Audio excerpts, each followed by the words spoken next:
کھجوریں تلاش کرتا وہی لا کر پیش کر دیتا تو اس پر بھی آوازیں کسی جاتی کہ دیکھو یہ اتنا سا مال جو ہے وہ لے کے آیا ہے، اتنی سی کوئی چیز لے کے آیا ہے، یہ کس کام آئے گی۔ اس طرح انہوں نے وہ مذاق اڑانا شروع کر دیا۔ تو دیکھیں اصل میں اللہ کی پلاننگ کے مطابق ہو کیا رہا ہے کہ ان کی چھانٹی ہو رہی ہے کہ منافق کون ہے۔ آگے اللہ تعالیٰ فرما رہے ہیں اللہ ان مذاق اڑانے والوں کا مذاق اڑاتا ہے اور ان کے لیے دردناک سزا ہے۔ اے نبی صلی اللہ علیہ وسلم تم خواہ ایسے لوگوں کے لیے معافی کی درخواست کرو یا نہ کرو، اگر تم 70 مرتبہ بھی انہیں معاف کر دینے کی درخواست کرو گے تو اللہ انہیں ہرگز معاف نہ کرے گا، اس لیے کہ انہوں نے اللہ اور اس کے رسول کے ساتھ کفر کیا اور اللہ فاسق لوگوں کو راہ نجات نہیں دکھاتا۔ جن لوگوں کو پیچھے رہ جانے کی اجازت دے دی گئی تھی وہ اللہ کے رسول کا ساتھ نہ دینے اور گھر بیٹھے رہنے پر خوش ہوئے، یہ بھی ان کے دلوں کا نفاق تھا کہ وہ جو ہے وہ ساتھ جانے کے لیے نہیں بلکہ گھر بیٹھے رہنے کی اجازت طلب کر رہے تھے۔ تو انہیں گوارا نہ ہوا کہ اللہ کی راہ میں جان و مال سے جہاد کریں۔ منافقت کی نشانی انہوں نے لوگوں سے کہا کہ اس سخت گرمی میں نہ نکلو، ان سے کہو کہ جہنم کی آگ اس سے زیادہ گرم ہے، کاش کہ انہیں اس کا شعور ہوتا۔ اب چاہیے کہ یہ لوگ ہنسنا کم کریں اور روئیں زیادہ، اس لیے کہ جو بدی یہ کماتے رہے ہیں اس کی جزا ایسی ہی ہے کہ انہیں اس پر رونا چاہیے۔ اگر اللہ ان کے درمیان تمہیں واپس لے جائے اور آئندہ ان میں سے کوئی گروہ جہاد کے لیے نکلنے کی تم سے اجازت مانگے تو صاف کہہ دینا کہ اب تم میرے ساتھ ہرگز نہیں چل سکتے اور نہ میری معیت میں کسی دشمن سے لڑ سکتے ہو۔ تم نے پہلے بیٹھ رہنے کو پسند کیا تھا تو اب گھر بیٹھنے والیوں ہی کے ساتھ بیٹھے رہو، اور آئندہ ان میں سے جو کوئی مرے، اب یہ پالیسی بن رہی ہے منافقین کے لیے کہ جو کوئی مرے اس کی نماز جنازہ بھی تم ہرگز نہ پڑھنا۔ اتنا سخت دیکھیں رویہ، نہ کبھی اس کی قبر پر کھڑے ہونا، کیونکہ انہوں نے اللہ اور اس کے رسول کے ساتھ کفر کیا ہے اور وہ مرے ہیں اس حال میں کہ وہ فاسق تھے۔ ان کی مالداری اور ان کی کثرت اولاد تم کو دھوکے میں نہ ڈال دے، اللہ نے تو ارادہ کر لیا ہے کہ اس مال و اولاد کے ذریعے سے ان کو اسی دنیا میں سزا دے اور ان کی جانیں اس حال میں نکلیں کہ وہ کافر ہیں۔ جب تبوک سے واپسی پہ کچھ ابھی زیادہ ٹائم نہیں گزرا تھا کہ جو عبداللہ بن ابی تھا جو منافقین کا سردار تھا اس کی موت آ گئی۔ اس کے بیٹے عبداللہ بن عبداللہ جو مخلص مسلمانوں میں سے تھے نبی کرم صلی اللہ علیہ وسلم کی خدمت میں حاضر ہوئے اور کفن میں لگانے کے لیے آپ کا کرتا مانگا، آپ نے کمال فراخ دلی کے ساتھ عطا کر دیا اور پھر اس نے درخواست کی کہ نماز جنازہ بھی آپ ہی پڑھائیں، اور آپ دیکھیں اتنے بلند اخلاق کے مالک کہ آپ اس کے لیے بھی تیار ہو گئے۔ حضرت عمر نے باصرار عرض کیا کہ یا رسول اللہ صلی اللہ علیہ وسلم کیا آپ اس شخص پر نماز جنازہ پڑھیں گے جو کہ یہ اور یہ کر چکا ہے؟ مگر نبی اکرم صلی اللہ علیہ وسلم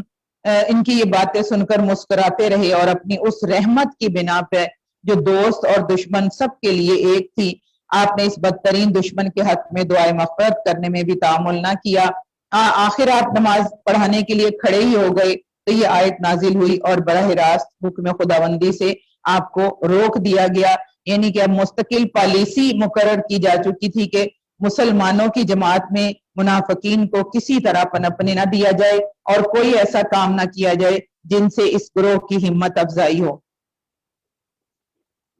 اور آگے اللہ تعالیٰ فرما رہے ہیں جب کبھی کوئی صورت اس مضمون کی نازل ہوئی کہ اللہ کو مانو اور اس کے رسول کے ساتھ مل کر جہاد کرو تو تم نے دیکھا کہ جو لوگ ان میں سے صاحب مقتدرت تھے وہی تم سے درخواست کرنے لگے کہ انہیں جہاد کی شرکت سے معاف رکھا جائے۔ انہوں نے کہا ہمیں چھوڑ دیجئے، ہم بیٹھنے والوں کے ساتھ رہیں گے۔ ان لوگوں نے گھر بیٹھنے والیوں میں شامل ہونا پسند کیا اور ان کے دلوں پر ٹھپا لگا دیا، اس لیے ان کی سمجھ میں اب کچھ نہیں آتا بخلاف اس کے رسول نے اور ان لوگوں نے جو رسول کے ساتھ ایمان لائے تھے اپنی جان و مال سے جہاد کیا، اور اب ساری بھلائیاں انہی کے لیے ہیں، وہی فلاح پانے والے ہیں۔ اللہ نے ان کے لیے ایسے باغ تیار کر رکھے ہیں جن کے نیچے نہریں بہ رہی ہیں اور ان میں وہ ہمیشہ رہیں گے، یہ ہے عظیم الشان کامیابی۔ بدوی عربوں میں سے بھی بہت سے لوگ آئے جنہوں نے عذر کیے تاکہ انہیں بھی پیچھے رہ جانے کی اجازت دی جائے۔ اس طرح بیٹھ رہے وہ لوگ جنہوں نے اللہ اور اس کے رسول سے ایمان کا جھوٹا عہد کیا تھا۔ ان بدویوں میں سے جن جن لوگوں نے کفر کا طریقہ اختیار کیا ان قریب وہ دردناک سزا سے دوچار ہوں گے۔ بدوی عرب سے مراد وہ مدینہ کے اطراف میں رہنے والے دیہاتی اور صحرائی عرب ہیں، جنہیں عام طور پہ بدو کہا جاتا تھا۔ اور آگے اللہ تعالیٰ فرما رہے ہیں ضعیف اور بیمار لوگ اور وہ لوگ جو شرکت جہاد کے لیے راہ نہیں پاتے اگر پیچھے رہ جائیں تو کوئی حرج نہیں، یعنی کہ یہ تین جو عذرات ہیں، دو عذرات ہیں، ضعیف یعنی کہ بوڑھے بہت زیادہ ہیں اور بیمار لوگ ہیں، اگر پیچھے رہ جائیں تو کوئی حرج نہیں، جبکہ وہ خلوص دل کے ساتھ اللہ اور اس کے رسول کے وفادار ہوں۔ ایسے محسنین پر اعتراض کی کوئی گنجائش نہیں، اللہ درگزر کرنے والا اور رحم فرمانے والا ہے۔ یعنی کہ دل سے وہ چاہ رہے تھے جہاد میں شرکت، لیکن ان کو کسی ایسی جو ہے عذر نے روک لیا، جیسے کہ ایک شخص کی جب اس فرض کی پکار سنی، یعنی جہاد کے لیے بلاوا سنا، تو دل میں جو ہے وہ لاکھ شکر ادا کیا کہ بڑے اچھے موقع پر میں بیمار ہو گیا، ورنہ یہ بلا کسی طرح ٹالے نہ ٹلتی، خواہ مصیبت بھگتنی پڑتی۔ تو یہ کون تھا؟ منافق۔ اور دوسرے شخص نے یہی پکار سنی تو تل ملا اٹھا کہ ہائے کیسے موقع پر اس کمبخت بیماری نے آ دبوچا، جو وقت میدان میں نکل کر خدمت انجام دینے کا تھا وہ کس بری طرح یہاں بستر پر ضائع ہو رہا ہے۔ یعنی کہ ایک نے تو اپنے لیے خدمت کے بچنے کا بہانہ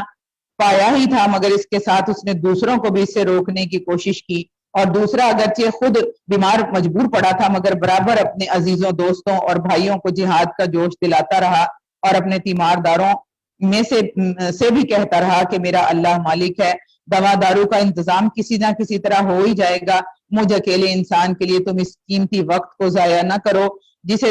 دین حق کی خدمت میں صرف ہونا چاہیے۔ اب جہاد ہے یا دیکھیں اور اللہ کے دین کا کوئی کام ہے تو اس کے لیے اگر نیت بنا لیں گے، اور دیکھیں کسی کے لیے وہی بیماری جو ہے وہ ایک عذر بن جائے گی اور وہ اس میں بڑا خوش ہوگا کہ چلیں یہ عذر میرے لیے بن گیا اور میں جو ہے وہ نہیں گیا، اور کسی کے لیے دیکھیں جسے اللہ تعالیٰ جس کے دل میں تقویٰ ہوگا، دیکھیں وہ کیا سوچے گا کہ اگر میں بیمار ہوں میں نہیں جا سکتا، تو وہیں دیکھیں وہ بستر پہ بیٹھا لیٹا جو ہے وہ کیا کرے گا، فون کرے گا، لوگوں کو ترغیب دلائے گا، وہیں بیٹھا لیٹا جو ہے وہ جو اس کی استطاعت ہو سکے گی وہ کرنے لگ جائے گا، اور دل سے جو ہے وہ بڑا دکھی ہوگا کہ میں اس میں نہیں جا سکا، تو دیکھیں وہ اس جہاد کے کام میں جو ہے وہ گھر بیٹھے شریک ہو جائے گا۔ اللہ تعالیٰ فرما رہے ہیں اسی طرح ان لوگوں پر بھی کوئی اعتراض کا موقع نہیں ہے جنہوں نے خود آ کر تم سے درخواست کی تھی کہ ہمارے لیے سواریاں بہم پہنچائی جائیں، اور جب تم نے کہا کہ میں تمہارے لیے سواریوں کا انتظام نہیں کر سکتا تو وہ مجبوراً واپس گئے، اور حال یہ تھا کہ ان کی آنکھوں سے آنسو جاری تھے۔ یہ بھی ان کا عذر شرعی تھا، اور انہیں اس بات کا بڑا رنج تھا کہ وہ اپنے خرچ پر شریک جہاد ہونے کی مقتدرت نہیں رکھتے۔ یعنی کہ ایسے لوگ جو خدمت دین کے لیے بےتاب ہوتے ہیں اور مگر کسی حقیقی مجبوری کے سبب یا جو ہے وہ اسباب و ذرائع نہ پانے کی وجہ سے عملاً خدمت نہ کر سکیں، تو ان کے دل کو اتنا ہی سخت صدمہ ہو جتنا کسی دنیا پرست کو روزگار چھوٹ جانے یا کسی بڑے نفع کے موقع سے محروم ہو جانے کا ہوا کرتا ہے، تو ان کا شمار اللہ کے ہاں خدمت انجام دینے والوں میں ہوگا۔ آگے اللہ تعالیٰ فرما رہے ہیں البتہ اعتراض ان لوگوں پر ہے جو مالدار بھی ہیں اور پھر بھی تم سے درخواستیں کرتے ہیں کہ انہیں شرکت جہاد سے معاف رکھا جائے۔ انہوں نے گھر بیٹھنے والیوں میں شامل ہونا پسند کیا، اللہ نے ان کے دلوں پر ٹھپا لگا دیا، اس لیے اب یہ کچھ نہیں جانتے کہ اللہ کے ہاں اس روش کا کیا نتیجہ نکلنے والا ہے۔ پارہ نمبر 11 شروع کرتے ہیں۔ جب تم پلٹ کر ان کے پاس پہنچو گے تو یہ طرح طرح کے عذرات پیش کریں گے۔ غزوہ تبوک ہو گیا ہے، واپس آ گئے ہیں، نبی اکرم صلی اللہ علیہ وسلم مسجد میں بیٹھ گئے ہیں، لوگ آ کر کیا اب اپنے عذرات پیش کر رہے ہیں۔ پہلے جو ہم پڑھ رہے تھے پارہ نمبر 10 میں وہ بھی جانے سے پہلے کے واقعات تھے، اب جو ہے واپس آ گئے ہیں اور آپ مسجد میں بیٹھ گئے ہیں، تو لوگ آ کے طرح طرح کے عذرات پیش کر رہے ہیں۔ اللہ تعالیٰ فرما رہے ہیں مگر تم صاف کہہ دینا کہ بہانے نہ کرو، ہم تمہاری کسی بات کا اعتبار نہ کریں گے، اللہ نے ہم کو تمہارے حالات بتا دیے ہیں۔ اب اللہ اور اس کا رسول تمہارے طرز عمل کو دیکھے گا، پھر تم اس کی طرف پلٹائے جاؤ گے، اور جو کھلے اور چھپے سب کا جاننے والا ہے، وہ تمہیں بتا دے گا کہ تم کیا کچھ کرتے رہے ہو۔ تمہاری واپسی پر یہ تمہارے سامنے قسمیں کھائیں گے تاکہ تم ان سے صرف نظر کرو، تو بے شک تم ان سے صرف نظر ہی کر لو۔ درگزر مراد ہے، یعنی کہ ان کو معاف کر دو، درگزر کرو، ان کا معاملہ اللہ کے لیے چھوڑ دو۔ تو آگے اللہ تعالیٰ فرما رہے ہیں کیونکہ یہ گندگی ہے اور ان کا اصلی مقام جہنم ہے جو ان کی کمائی کے بدلے میں انہیں نصیب ہوگی۔ یہ تمہارے سامنے قسمیں کھائیں گے تاکہ تم ان سے راضی ہو جاؤ، حالانکہ اگر تم ان سے راضی ہو بھی گئے تو اللہ ہرگز ایسے فاسق لوگوں سے راضی نہ ہوگا۔ اور یہاں پہ تنقید اصل میں ان منافقین پر ہو رہی ہے جو محض نفاق کی وجہ سے مارکہ یا حق و باطل میں شرکت سے گریز کرتے ہیں اور اس سے بچ نکلنے کے بہانے تراشتے ہیں۔ اللہ تعالیٰ فرما رہے ہیں یہ بدوی عرب کفر و نفاق میں زیادہ سخت ہیں، ان کے معاملہ میں اس امر کے امکانات زیادہ ہیں کہ اس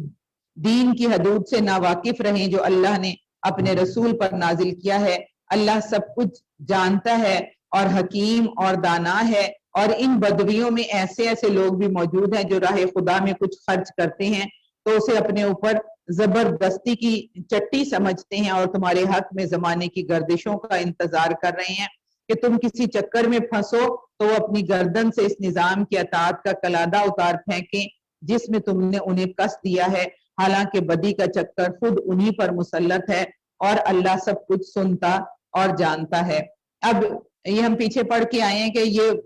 بدوی عرب جو ہے ان کو کہا گیا جو مدینہ کے اطراف اور صحرا میں جو ہے آباد تھے، اور تقلید آبا میں وہ اس طرح تھے کہ حرف آخر تھی ان کے لیے تقلید آبا، وہ چھوڑتے ہی نہیں تھے اس کو، بظاہر اسلام کے دائرے میں آ گئے تھے۔ آج بھی ہم اپنے جو صحرائی علاقے ہیں، جو دیہاتی علاقے ہیں، ان میں ہم دیکھیں تو یہ چیز جو ہے نا تقلید آبا بہت زیادہ ان کے اندر جو ہے بہت زیادہ ہے، وہ چھوڑتے ہی نہیں ہیں اپنے تمام معاملات میں، وہ صرف جو ہے وہ اسی کو دیکھتے ہیں کہ ہمارے بڑے ایسے کرتے رہیں تو ہم بھی ایسے کرتے رہیں گے۔ تو جنگ تبوک میں جب نفیر عام ہم نے پڑھا تھا نا، جہاد کے لیے نفیر عام ہو گیا، یعنی کہ عام حکم ہو گیا، تو جب اس کے لیے جب نفیر عام ہو جائے تو کیا ہوتا ہے، فرض عین ہو جاتا ہے، یہ ہم نے کل پڑھا ہے، فرض عین ہو جاتا ہے جہاد کے لیے نکلنا۔ جب کسی کام کے لیے اعلان عام ہو تو وہ پھر اس کے لیے سب کے لیے نکلنا جو ہے وہ ضروری ہو جاتا ہے، سوائے کس کے کہ جو بیمار ہیں اور جو دو چیزیں ہیں نا، جو زیادہ بوڑھے ہیں، بہت زیادہ بوڑھے ہیں، وہ دو چیزیں، تو ان کے لیے اصل میں یہاں پہ بھی منافقین کی چھانٹی ہو رہی ہے۔ تو جب سب کے لیے نفیر عام ہو گیا، نکلنا جو ہے وہ لازم ہو گیا، تو ان کا نفاق کھل کر سامنے آ گیا۔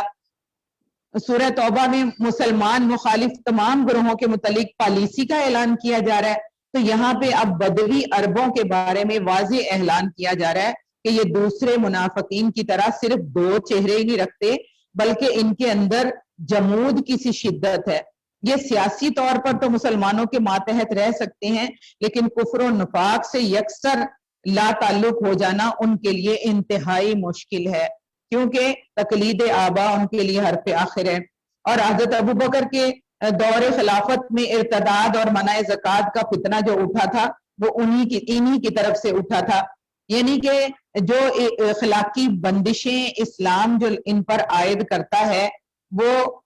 نماز روزے کی پابندیاں جو اس دین کو قبول کرتے ان پر لگ جاتی ہیں، وہ جو ہے وہ ان پابندیوں میں آنے والے نہیں ہیں، وہ کچھ جو ہے بین رہیں گے، وہ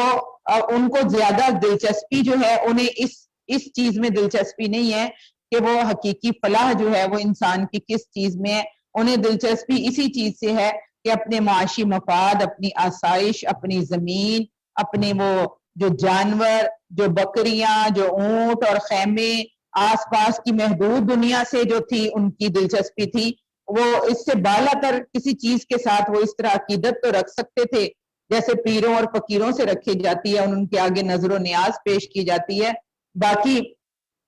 ایسے ایمان و اعتقاد کے لیے وہ تیار نہ تھے جو کہ ان کے ایک نظام کی حیثیت رکھتا، پورے تمدنی معاشی معاشرتی زندگی کو اخلاق اور قانون کے ضابطے میں کس دے، وہ ان پابندیوں میں آنا نہیں چاہتے تھے، اور ایک بہت بڑی تعداد تھی ان کی۔ تو اللہ تعالیٰ آگے فرما رہے ہیں اور وہ تو کیا انتظار کر رہے ہیں کہ تمہارے حق میں زمانے کی گردشوں کا انتظار کر رہے ہیں کہ تمہارے اوپر کوئی مصیبت آئے، کوئی کسی چکر میں پھنسو تو اپنی گردن سے اس نظام کی اطاعت کا کلادہ اتار پھینکیں جس میں تم نے انہیں کس دیا ہے۔ یعنی کہ اگر ان سے مال مانگا جاتا ہے اللہ تعالیٰ کی راہ میں خرچ کرنے کے لیے تو وہ اس کو ایک چٹی یعنی کہ جرمانہ سمجھتے ہیں، یعنی کہ وہ اس طرح اس کو تھوڑا بہت دیتے ہیں کہ اس میں دلی رغبت بالکل شامل نہیں ہوتی، اور پھر مسلمانوں کی کسی مصیبت میں شکار ہونے کا جو ہے وہ انتظار کر رہے ہیں، ان کی قوت یعنی کہ وہ انتظار کر رہے ہیں کہ مسلمانوں کی قوت جو ہے وہ کمزوری میں بدلے تو فوراً جو ظاہری ایک اندر تک نہیں نا اتری وہ چیز، وہ ظاہراً بس ایک ملمہ چڑھایا ہوا ہے تو اس کو ہم فوراً اتار کے پھینک دیں۔ آگے اللہ تعالیٰ فرما رہے ہیں اور انہی بدبیوں میں کچھ ایسے لوگ بھی ہیں جو اللہ اور روز آخر پر ایمان رکھتے ہیں اور جو کچھ خرچ کرتے ہیں اسے اللہ کے ہاں تقرب کا اور رسول کی طرف سے رحمت کی دعائیں لینے کا ذریعہ بناتے ہیں۔ ہاں وہ ضرور ان کے لیے تقرب کا ذریعہ ہے، اللہ ضرور ان کو اپنی رحمت میں داخل کرے گا، یقیناً اللہ درگزر کرنے والا اور رحم فرمانے والا ہے۔ یعنی کہ وہ سارے یکساں نہیں ہیں، کچھ ان میں سے جو ہے وہ ایسے بھی ہیں۔ آگے اللہ تعالیٰ فرما رہے ہیں وہ مہاجر اور انصار جنہوں نے سب سے پہلے دعوت ایمان پر لبیک کہنے میں سبقت کی، نیز وہ جو بعد میں راست بازی کے ساتھ ان کے پیچھے آئے، اللہ ان سے راضی ہوا اور وہ اللہ سے راضی ہوئے۔ اللہ نے ان کے لیے ایسے باغ مہیا کر رکھے ہیں جن کے نیچے نہریں بہتی ہوں گی اور وہ ان میں ہمیشہ رہیں گے۔ سابقون الاولون کن کو کہا گیا؟ مہاجرین اور انصار، جو کہ دعوت ایمان قبول کرنے میں سب سے آگے تھے۔ اور آگے اللہ تعالیٰ فرما رہے ہیں تمہارے گرد و پیش جو بدوی رہتے ہیں ان میں بہت سے منافق ہیں، اور اسی طرح خود مدینے کے باشندوں میں بھی منافق موجود ہیں جو نفاق میں طاق ہو گئے ہیں، اور تم انہیں جانتے نہیں، یعنی کہ ایمان کے جھوٹے دعوے دار جو ہیں ان کو کہا جا رہا ہے تم انہیں نہیں جانتے، ہم ان کو جانتے ہیں، قریب ہے وہ وقت جب ہم ان کو دوہری سزا دیں گے، پھر وہ زیادہ بڑی سزا کے لیے واپس لائے جائیں گے۔ کچھ اور لوگ ہیں جنہوں نے اپنے قصوروں کا اعتراف کر لیا ہے، ان کا عمل مخلوط ہے، ملا جلا سا ہے، کچھ نیک ہے کچھ بد، بعید نہیں کہ اللہ ان پر پھر مہربان ہو جائے کیونکہ وہ درگزر کرنے والا اور رحم فرمانے والا ہے۔ اب یہاں پہ جو ہے گناہگار مومن، پیچھے ہم نے کیا پڑھا تھا؟ منافق، اور یہاں پہ ہم پڑھیں ایک گناہگار مومن، ایک مومن ہے لیکن اس سے کچھ غلطیاں ہو گئی ہیں اور وہ اپنے ان غلطیوں کا اعتراف کر رہا ہے۔ اے نبی تم ان کے اموال میں سے صدقہ لے کر انہیں پاک کرو، طریقہ کیا سمجھایا جا رہا ہے، اور نیکی کی راہ میں انہیں آگے بڑھاؤ اور ان کے حق میں دعائے رحمت کرو کیونکہ تمہاری دعا ان کے لیے وجہ تسکین ہوگی، اللہ سب کچھ سنتا اور جانتا ہے۔ کیا ان لوگوں کو معلوم نہیں ہے کہ وہ اللہ ہی ہے جو اپنے بندوں کی توبہ قبول کرتا ہے اور ان کی خیرات کو قبولیت عطا فرماتا ہے۔ اب منافق کی نشانی کیا جو بتائی گئی ہے کہ وہ اپنے نفاق میں اڑے ہی رہتے ہیں، وہ اپنی غلطی کر کے بھی اس غلطی پہ اڑے ہی رہتے ہیں، ماننے کے لیے تیار نہیں ہوتے۔ اور ایک مومن کیا ہے کہ اس سے گناہ ہو جاتا ہے تو وہ اس کا اعتراف کر لیتا ہے،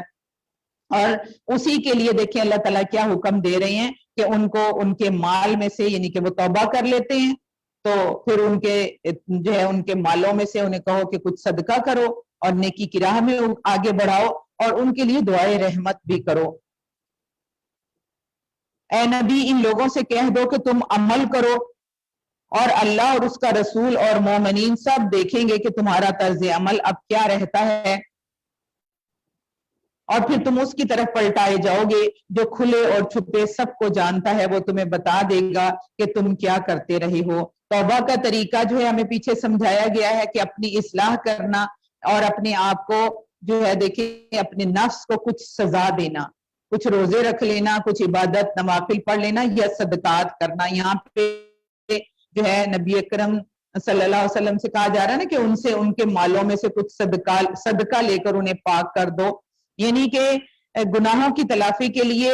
زبانی اور قلبی توبہ کے ساتھ ساتھ عملی توبہ بھی ہونی چاہیے۔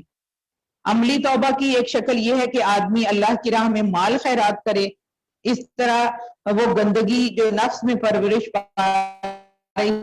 تھی جس کی بدولت آدمی سے گناہ کا صدور ہوا تھا دور ہو جاتی ہے، اور خیر کی طرف پلٹنے کی جو قوت ہے وہ بڑھ جاتی ہے، اور گناہ کرنے کے بعد اس کا اعتراف کرنا ایسا ہے جیسے ایک آدمی جو گڑھے میں گر گیا تھا اپنے گرنے کو خود محسوس کر لے، پھر اس کا اپنے گناہ پر شرمسار ہونا یہ معنی رکھتا ہے کہ وہ اس گڑھے کو اپنے لیے نہایت بری جائے قرار سمجھتا ہے اور اپنی اسی حالت میں سخت تکلیف میں ہے، اور وہ اس میں سے نکلنے کے لیے کا صدقہ اور خیرات اور دوسری نیکیوں سے جو ہے اس کی تلافی کرنا ایسا ہے جیسے کہ گویا گڑھے سے نکلنے کے لیے وہ ہاتھ پاؤں مار رہا ہے، یعنی کہ اس گناہ سے نکلنے کے لیے اس کی یہ کوششیں ہیں کہ وہ کچھ مال جو ہے وہ صدقہ کرتا ہے،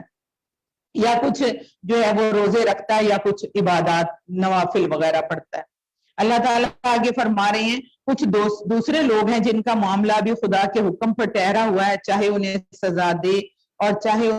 ان پر اثر نو مہربان ہو جائے، اللہ سب کچھ جانتا اور حکیم اور دانا ہے۔ کچھ اور لوگ ہیں، اب درمیان میں دیکھیں یہ والا معاملہ جو ہے وہ چھوڑ کے اب واقعہ بعد میں آئے گا، کچھ اور لوگ ہیں جنہوں نے ایک مسجد بنائی، یہ بھی منافقین کے کام بتائے جا رہے ہیں، اس غرض کے لیے کہ دعوت حق کو نقصان پہنچائیں اور خدا کی بندگی کرنے کی بجائے کفر کریں۔ یہاں سے ہمیں کیا سمجھ آ رہا ہے کہ مسجد بنانے کی غرض کیا ہے کہ دعوت حق جو ہے وہ پھیلائی جائے وہاں سے، اور دوسرے یہ کہ اللہ کی بندگی کی جائے، اور جو ہے اگلی چیز لکھی گئی ہے اہل ایمان میں پھوٹ ڈالیں، یعنی کہ اہل ایمان کو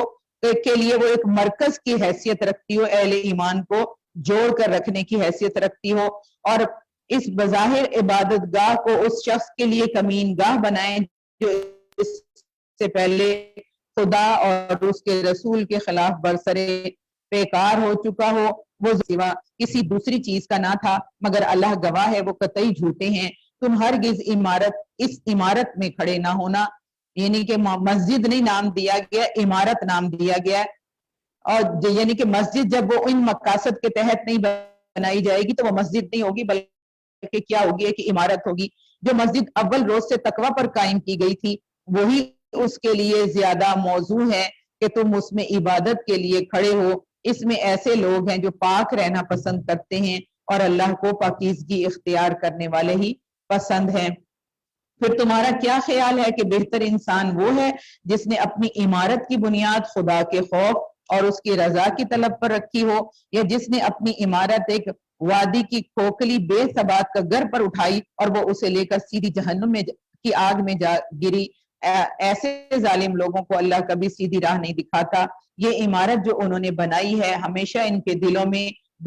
بے یقینی کی جڑ بنی رہے گی، جس کے نکلنے کی اب کوئی صورت نہیں بجوز اس کے کہ ان کے دل ہی پارا پارا ہو جائیں۔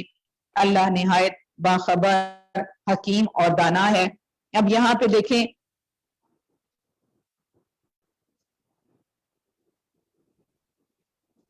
نبی صلی اللہ علیہ وسلم کے مدینہ تشریف لے جانے سے پہلے قبیلہ خزرج کا ایک شخص، اس کا نام تھا ابو عامر، جو زمانہ جاہلیت میں عیسائی راہب بن گیا تھا۔ اب وہ جو تھا اور اس کا شمار علماء اہل کتاب میں ہوتا تھا، اب وہ جو تھا اس کا رہبانیت اور اس کے درویشی کا سکہ جو تھا وہ مدینے کے اطراف کے جاہل عربوں میں بیٹھا ہوا تھا۔ وہ کہہ لیں کہ اس وقت کا ایک پیر کہہ لیں کہ وہ تھا، اور اس کا جو تھا چاروں طرف اس کا دبدبا تھا، اس کا روب تھا۔ اور جب نبی صلی اللہ علیہ وسلم مدینہ پہنچے تو اس کی وہ پیری فقیری جو تھی نا وہاں پہ بہت خوب چل رہی تھی، اور مگر یہ علم اور یہ درویشی اس کے اندر حق شناسی اور حق جوئی پیدا کرنے کے بجائے الٹی اس کے لیے ایک زبردست حجاب بن گئی تھی، اور حجاب کا نتیجہ یہ ہوا کہ نبی اکرم صلی اللہ علیہ وسلم کی تشریف آوری کے بعد وہ نعمت ایمان ہی سے محروم نہ رہا، بلکہ آپ کو اپنی جو ہے وہ سرداری کا حریف اور اپنے کاروباری درویشی کا دشمن سمجھ کر آپ کی اور آپ کے کام کے مخالفت میں جو ہے وہ کمر بستہ ہو گیا۔ پہلے 2 سال تک تو اسے امید رہی کہ کفار قریش کی طاقت ہی اسلام کو مٹانے کے لیے کافی ثابت ہوگی. پہلے وہ یہی سمجھتا رہا کہ یہ جو کافر لشکر قریش ہیں، جو کافر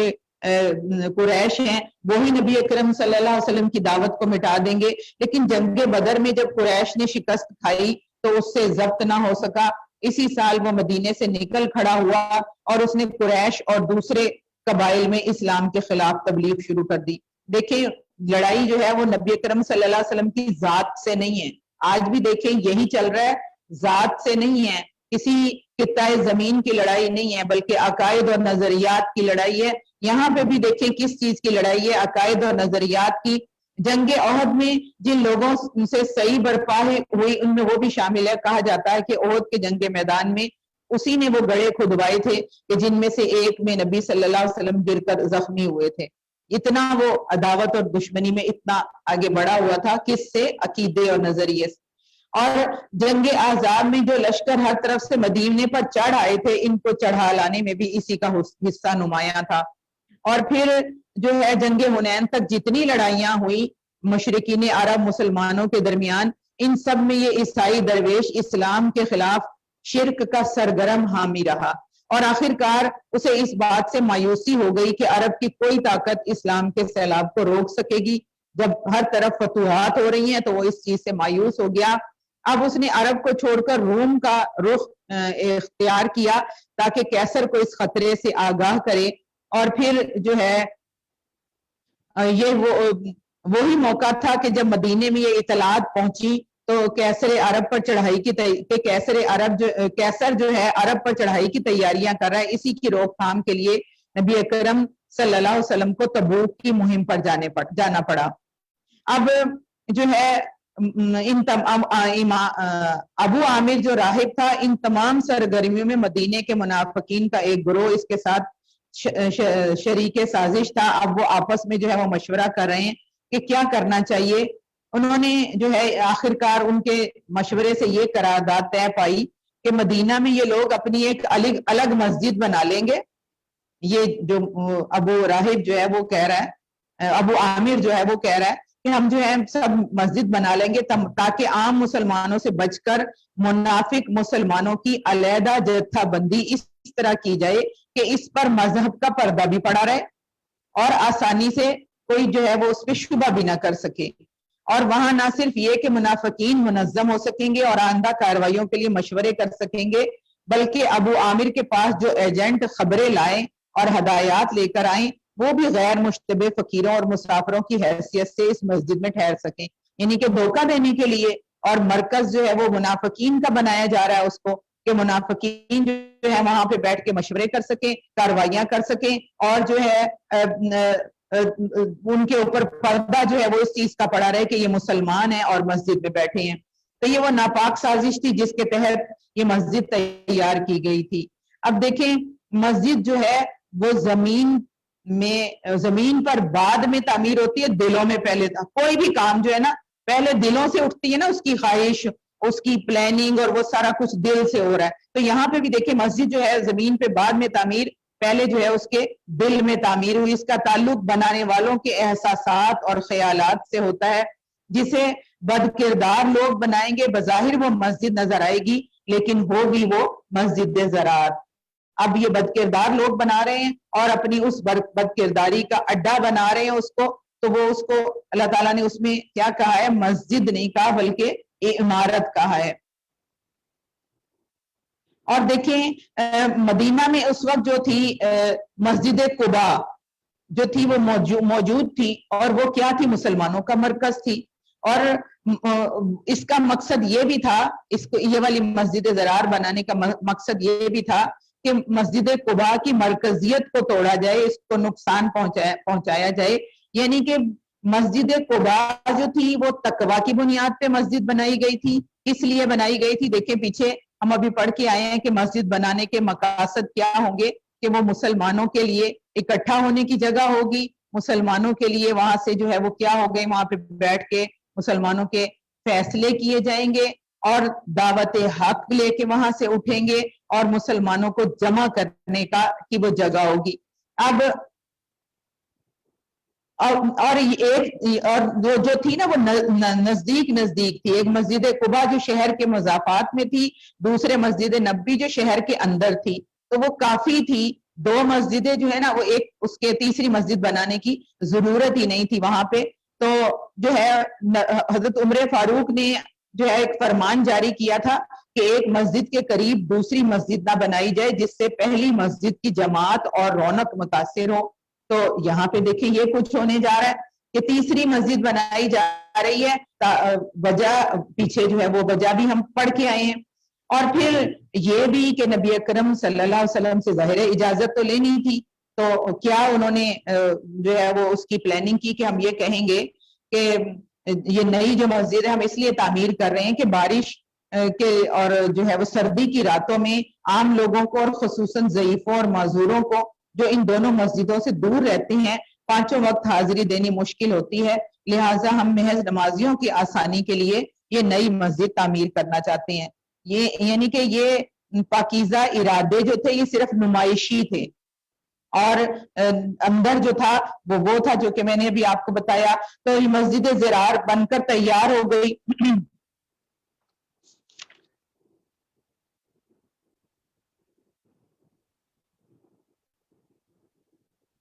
مسجد جو ہوتا ہے نا وہ مسلمانوں کا ایک مورچہ ہوتا ہے جس میں کہ مسلمانوں کا ایک مرکز ہوتا ہے. مسجد مسلمانوں کا کے درمیان یہ مسجد زرار جو بنائی گئی یہ مورچہ نہیں بلکہ مسلمانوں کو توڑنے کے لیے, مسلمانوں کی طاقت کو توڑنے کے لیے, ان کی اندر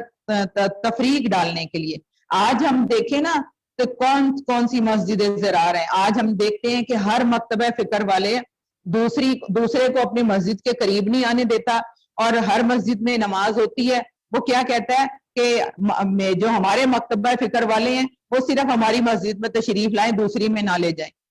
حالانکہ مسجد تو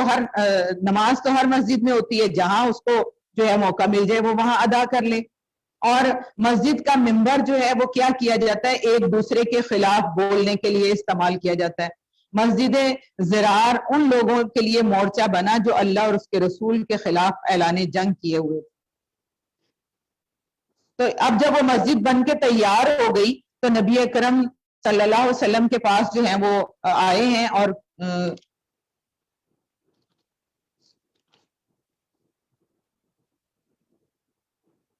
ان سے کہہ رہے ہیں کہ آپ وہاں جا کے نماز پڑھائیں, مسجد میں جو ہے وہ اس کا افتتاح کریں اور آپ جا کے وہاں پہ نماز پڑھائیں.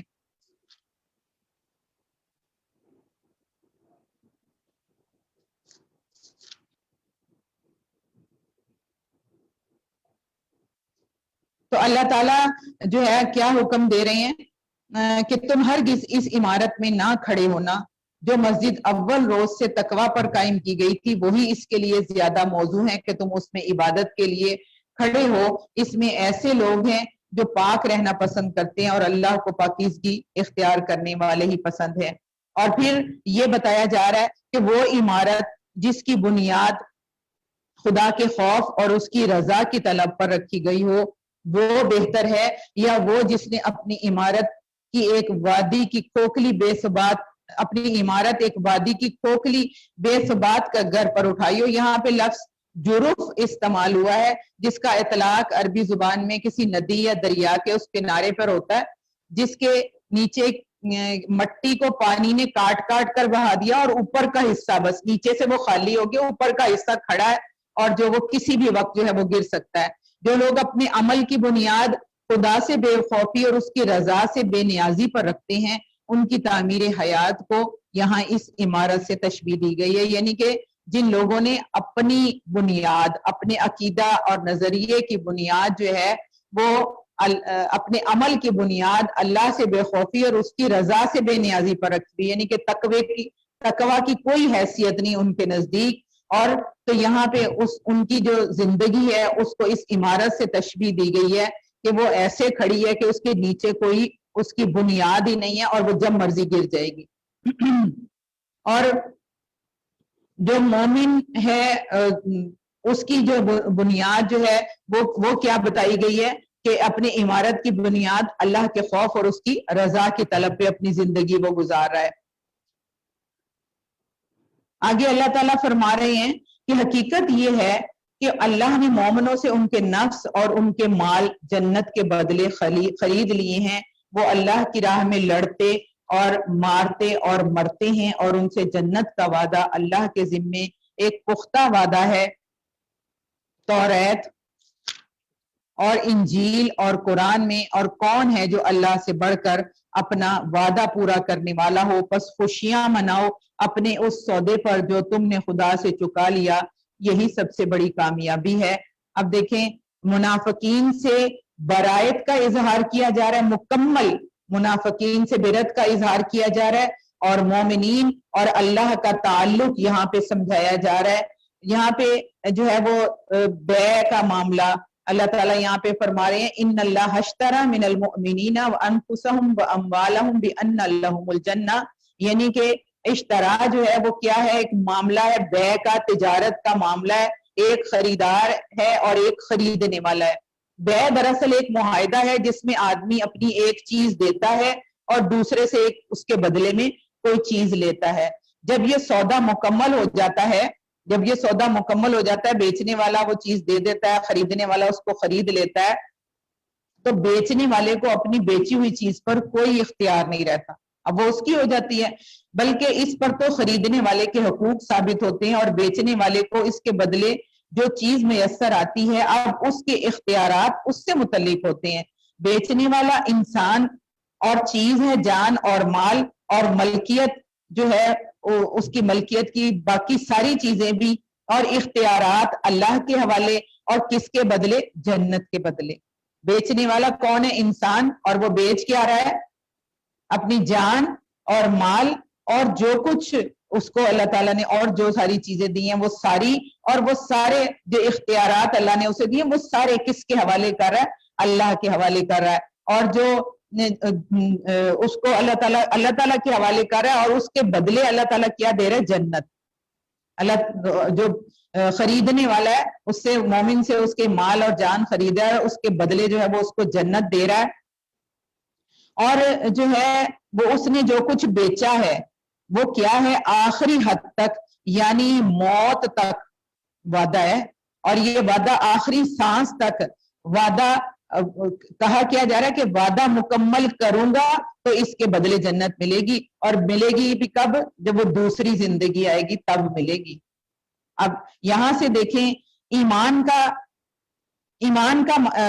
اس معاملے کو جو اللہ اور بندے کے درمیان طے ہوتا ہے بے سے تعبیر کیا جا رہا ہے. اس کے معنی ہے کہ ایمان محض ایک ما بعد طبیعتی عقیدہ نہیں ہے, بلکہ فی الواقع ایک معاہدہ ہے. جو ایمان ہے نا ہمارا, جو ہمارا اسلام لانا ہے, جو ہمارا کلمہ پڑھنا ہے لا الہ الا اللہ محمد رسول اللہ, وہ یہی تو ہے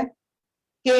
میں نے معاہدہ جو ہے وہ اللہ تعالیٰ سے یہ کیا لا الہ الا اللہ, کہ نہیں کوئی معبود سوائے اللہ کے, کہ میں نے اپنا جان, اپنا مال, اپنا سب کچھ جو ہے وہ اللہ کی بندگی کے لیے لگا دیا.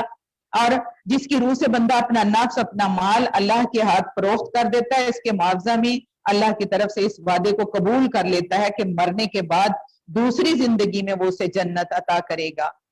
کیا ہم سب نے یہ وعدہ کر لیا اللہ تعالیٰ سے؟ بولیں, ہم سب نے یہ وعدہ کر لیا ہے؟ کب؟ ہم تو ایسے ہیں جیسے کہ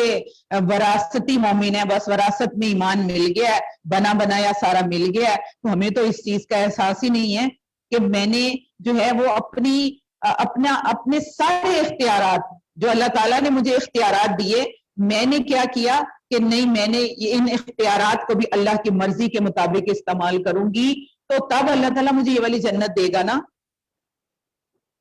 شعوری ایمان لے آئے ہم سب. ان ساری چیزوں کا آپ دیکھیں, ایک تو پہلے یہ سمجھیں کہ یہ جو ساری چیزیں اللہ تعالیٰ مجھ سے مانگ رہا ہے, میری جان اور مال مانگ رہا ہے نا, تو وہ کس کے ہیں؟ میرے اپنے نہیں ہیں, اللہ ہی نے دیے مجھے. ٹھیک ہے, اللہ ہی نے دیے, اللہ ہی نے اختیارات بھی دیے, میں تو ایک لمحے کے لیے بھی ان کی مالک نہیں ہوں. ایسے ہی ہے, تو اللہ نے مجھے دیے, اللہ ہی کہہ رہا ہے کہ مجھے دے دو. ان ساری چیزوں کا خالق جو اس کے پاس ہے، اسی نے وہ سب کچھ اسے بخشا ہے جسے وہ استعمال کر رہے ہیں۔ میری جان، میرا مال، میرے اختیارات، مجھے جو چیزیں اللہ تعالیٰ نے دی ہیں وہ ساری کس کی ہیں؟ اللہ کی ہیں۔ بس میں تو کیا کر رہی ہوں؟ بس ان کا استعمال کر رہی ہوں۔ لہٰذا اس حیثیت سے خرید و فروخت کا تو کوئی سوال ہی پیدا نہیں ہوتا۔ نہ انسان کا اپنا کچھ ہے کہ وہ اسے بیچے، نہ کوئی چیز جو ہے اللہ کی ملکیت سے خارج ہے کہ وہ اسے خریدے۔ لیکن ایک چیز انسان کے اندر ایسی بھی ہے جسے اللہ تعالیٰ نے کلیتاً، پوری کی پوری اس کے حوالے کر دیا ہے، اور وہ ہے اس کا اختیار، یعنی اس کا اپنے انتخاب اور ارادے میں آزاد ہونا۔ چاہے وہ گناہ کرنا چاہے وہ جو ہے وہ ایمان والی زندگی گزارے، چاہے گناہ والی زندگی گزارے، یہ والا اختیار دے دیا۔ اب اختیار کے معنی یہ نہیں ہے کہ انسان فی الحقیقت اپنے نفس کا، اپنے ذہن اور جسم کی قوتوں کا اور ان اقتدارات کا جو اسے دنیا میں حاصل ہے مالک ہو گیا۔ اپنے جسم کو میں دیکھوں، میں اپنی پلک جو ہے وہ جھپک سکتی ہوں اپنی مرضی سے، روک سکتی ہوں اپنی مرضی سے، تو میں تو اپنے جسم کی مالک نہیں ہوں۔ جو مال جو اللہ نے دیا ہے میں اس کی بھی مالک نہیں ہوں۔ وہ کب چاہے مجھ سے چھین لے، کب چاہے اس کو بڑھا دے، کب چاہے اس کو وہ کم کر دے، تو اس کی بھی مالک نہیں ہوں۔ اصل میں ملکیت جو ہے وہ کیا دی گئی ہے؟ اس اختیار کی ملکیت دی گئی ہے، اور اس کے معنی یہ ہے کہ اسے اس امر کی آزادی دے دی گئی ہے کہ خدا کی طرف سے کسی جبر کے بغیر وہ خود ہی اپنی ذات پر اور اپنی ہر چیز پر اللہ کے حقوق مالکانہ کو تسلیم کرنا چاہے تو کرے، ورنہ اپنے آپ ہی مالک بنا بیٹھا رہے۔ اب جو دنیا پرست لوگ ہیں وہ کیا کرتے ہیں؟ وہ کہتے ہیں میرا ہے، میرا جسم ہے، میری مرضی ہے، میں جہاں مرضی استعمال کروں، میرا مال ہے، میں کیوں کسی کے کہنے سے وہاں اور وہاں استعمال کروں، میں جہاں مرضی استعمال کروں۔ اور جو حق پرست ہوگا، جو اللہ سے کا تقوی رکھنے والا ہوگا، وہی اس چیز کو سمجھے گا۔ جو چیز انسان کی ہے، دراصل بے جو ہے وہ اس معنی میں نہیں ہے کہ جو چیز انسان کی ہے اللہ اسے خریدنا چاہتا ہے، بلکہ اس معاملہ کی صحیح نوعیت یہ ہے کہ جو چیز اللہ کی ہے اور جسے اس نے امانت کے طور پر انسان کے حوالے کیا ہے، امانتاً ہے نا ساری چیزیں، اور جس میں امین رہنے یا خائن بن جانے کی آزادی اس نے انسان کو دے رکھی ہے۔ اب دیکھیں، امانت ہے، آنکھ امانت ہے اللہ تعالیٰ کی، اور اس امانت کا حق کیسے ادا ہوگا کہ اس آنکھ نے دیکھنے کا کام کرنا ہے، تو اس سے ہم وہی کچھ دیکھیں جس سے کہ اللہ راضی ہو، تو وہ اس امانت کا حق ہوگا۔ اگر ہم وہ چیزیں دیکھ رہے ہیں کہ جس سے اللہ راضی نہیں ہے تو ہم خیانت کے مرتکب ہو رہے ہیں۔ تو اللہ تعالیٰ نے یہ والا اختیار دیا ہے نا کہ یہ ساری چیزیں تمہیں دے دی ہیں، اب اس میں جو ہے امانت کرو یا خیانت کرو۔ عقل دے دی ہے، کان، آنکھ، ناک، ہاتھ، پاؤں، ساری کروڑ اتنی نعمتیں دے دی ہیں، ان کو جو ہے وہ کدھر استعمال کرنا ہے تو وہ امانت ہوگی، اور اگر اللہ کی مرضی کے مطابق استعمال نہیں کرو گے تو وہ خیانت ہوگی۔ تو امانت میں خیانت کا مرتکب تو بڑا مجرم ہوتا ہے، ایسے ہی ہے نا۔ تو آج ہم کیا وعدہ کریں اللہ تعالیٰ سے؟